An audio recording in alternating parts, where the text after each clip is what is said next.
What is thought? Thought is vibration, is it not? Thought has many layers. Thought has much more of a depth than we, especially in spiritual circles, give it credit for. Thought is not just, a word in your mind. Thought is actually a very profound frequency of being. It's a state of being. On the surface, it may be a word.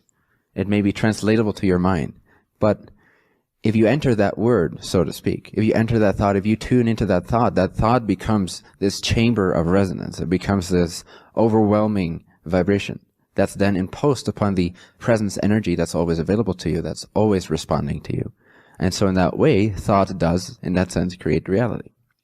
So when I use the word thoughts create reality, I don't mean necessarily just on the level of words. I mean the entirety, like the holistic notion of what a thought is. Thought is vibration. Thought is what is, in a sense, in between you as consciousness and the world that you perceive. It's your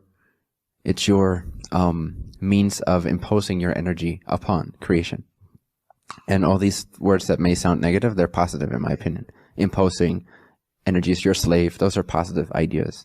I don't mean them in the negative connotation that most people use them in. I just describe their function. So if thought is frequency, and frequency creates reality, then it's kind of crucial to learn how to master your vibration, is it not? Because it will shape everything. Not that circumstance is ultimately that crucial to your being, but it shapes everything. It shapes your state of being. It shapes the thoughts that will flow from that. It will shape the actions you take. It will shape to what degree you will be expressing yourself. It will shape the relationships you have. It will shape the lessons you learn, how effectively you learn them, how fast you learn them, how much you expand from them or contract from them. It will shape your physical reality, your actual circumstances. It will shape your space-time experience. So, in that sense, thought is pretty crucial. So we can dismiss it, and that's very helpful as a reset button, just to relax. Relax for 2 to 5 seconds. Give away all personal self ideas. Give away all identity. Give away all thoughts. Give it back to life. Give it back to God. Give it back to Source. Give it back to present energy. And see the clarity that you are. Notice the freedom that you are, the space that you are, the consciousness that you are, that which never leaves, the container for the contents. Contents is presence energy, formed by presence energy. You are the container, ultimately speaking. But you are also its contents. You are also presence energy. Because creation is not complete without expression. The one is not complete without expressing itself. That's why it's expressing itself. Otherwise it wouldn't do it. If it was already complete in that sense, if it had nowhere else to go, it would not be having this experience. You, as a co-creator, as an individuation of this all that is consciousness, would not be putting me in this chair right now, along with everyone else in the chair next to you.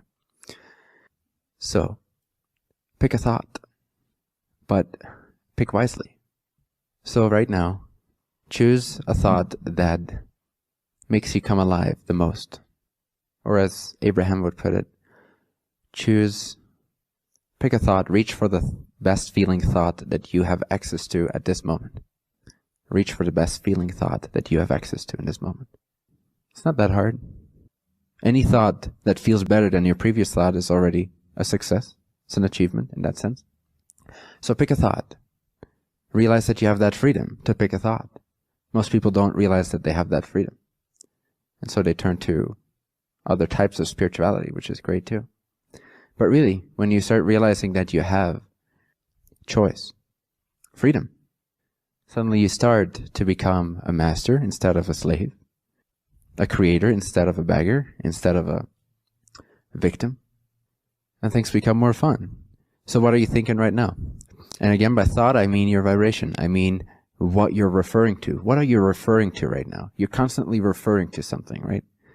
Usually as if it's out there. Usually as if it's this, oh yeah, money, my travel coming up, this partner I have over there, I need to call them.